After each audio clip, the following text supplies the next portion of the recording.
আমি শিখা রায়। হ্যাঁ, আপনাদের আজকে আমি একটা ড্রিঙ্কস মানে কত উপকারী সেটা আপনাদের দেখাবো। দেখুন, এটা হচ্ছে ভাতের ফ্যান। ভাতের ফ্যান যে এত উপকারী আপনারা কল্পনা করতে পারবেন না। আমরা তো ভাতের ফ্যানগুলোকে গালিয়ে দিই, ফেলে দিই, কিন্তু এটা যে কত উপকারী এটা জানলে আপনারা নিজেরাই এটা ইউজ করতে শুরু করবেন। এর জন্য আমি এতে কি কি খাবেন এটা আমি দেখাচ্ছি। দেখুন, এটা হচ্ছে বিট নুন, এটা হচ্ছে দারচিনি গুঁড়ো, সব গুঁড়ো। এটা হচ্ছে আদা গুঁড়ো।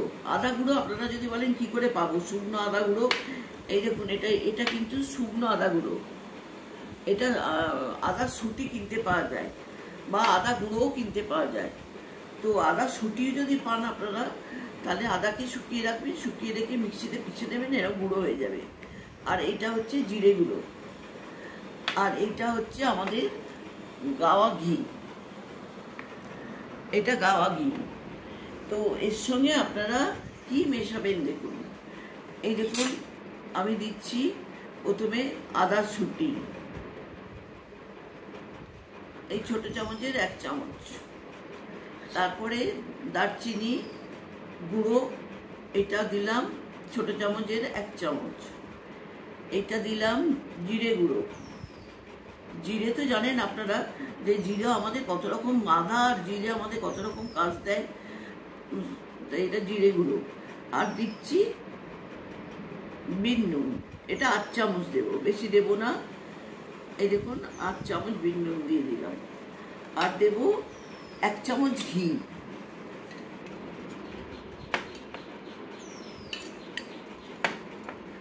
এই দেখুন, 1 চামচ ঘি দিলাম, দিয়ে এটাকে আমি গুললাম।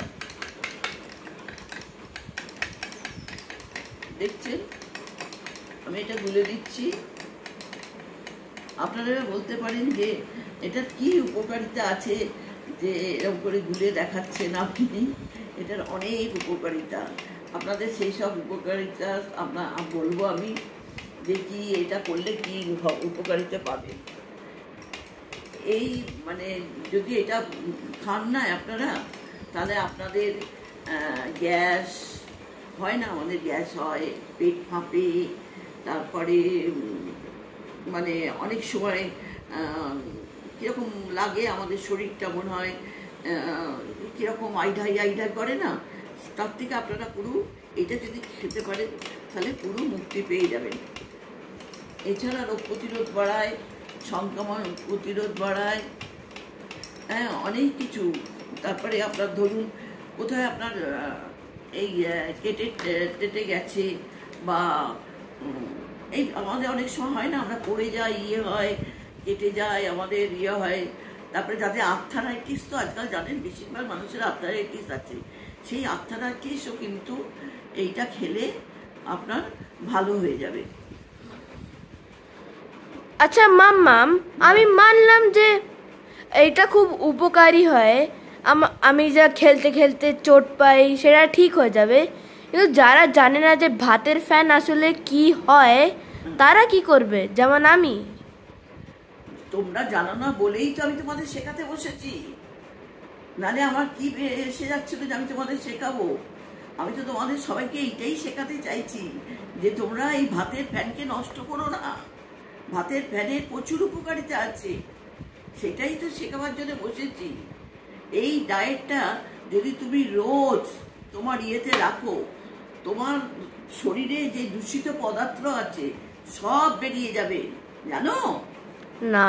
আমি জানি একদম। বুঝেছো তো? এবার থেকে আমিও খাবো। খাবি তো? হ্যাঁ হ্যাঁ, খাবি এটা। তারপরে যাদের মানসিক চাপ আছে অনেক, হ্যাঁ, তারপরে অ্যাংজাইটিস আছে, যাদের ডিপ্রেশন আছে, ডিপ্রেশনে ভোগে, তাদের জন্য কিন্তু এই পানীয় খুব উপকার।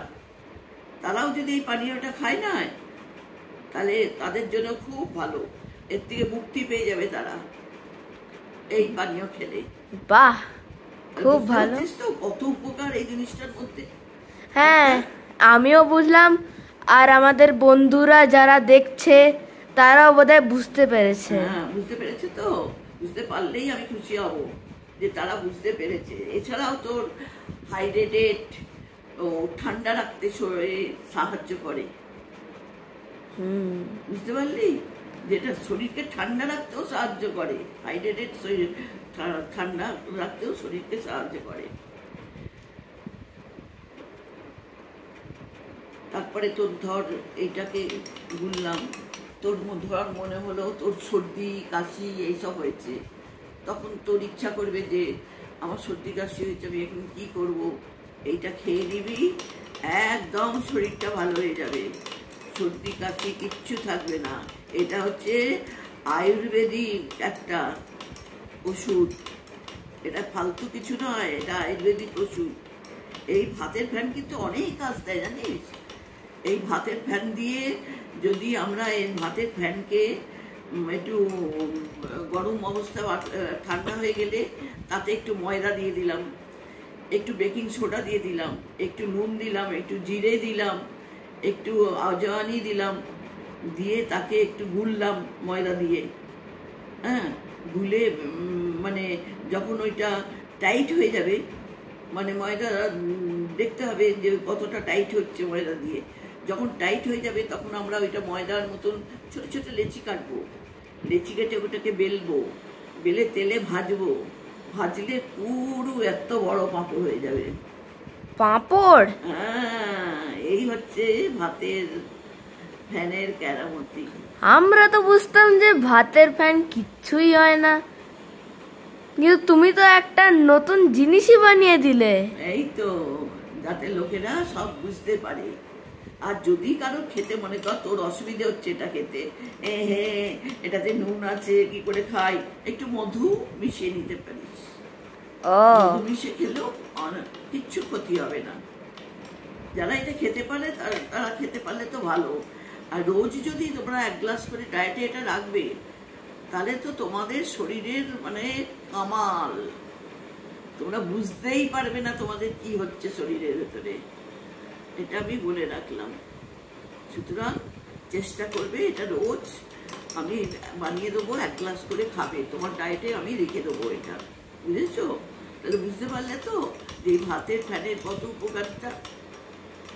বাহ, এবার ক্রিকেটে আরো লম্বা ছক্কা মারবো আমি। হ্যাঁ, এটা খেলে এটা খাবে আর ছক্কা একদম। আর ভাতের ফ্যান শুধু নয়, আমরা এই যে ভাতের চাল ধুই আমরা কি করি, জলটা ফেলে দিই, কিন্তু ওই জলও অনেক উপকারী। ওই জল যদি তুমি রেখে দেবে, গাছের গোড়ায় দেবে, ভীষণ ভালো গাছের গোড়া দিলে। তারপরে ওই জল যদি তুমি রেখে দিয়ে মুখটাকে ধোবে জলেতে, তোমার মুখে আলাদা গ্লেজ আসবে, ছাপ পড়বে না মুখেতে, তাই নাকি? হ্যাঁ।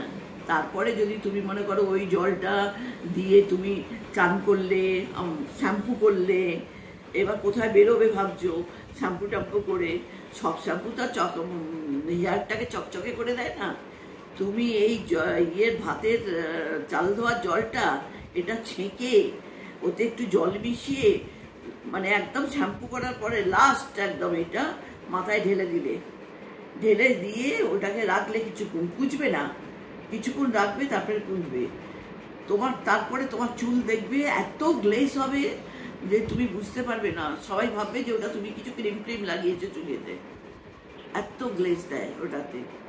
তাহলে বুঝতে পারছো যে আমাদের এই ভাতের ফ্যান, ভাতের চাল ধোয়ার জল কত উপকার আছে। এখন আর ফেলবো না এই জল। হ্যাঁ, তবে বাহ, দেখো আমার এইটা হচ্ছে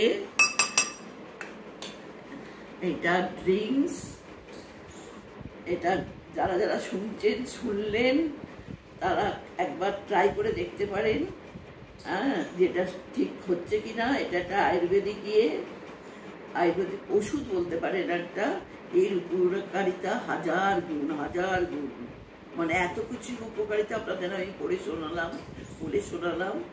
এবার আপনারা নিজেরা বিচার বিবেচনা করে খাবেন। হ্যাঁ, বাই।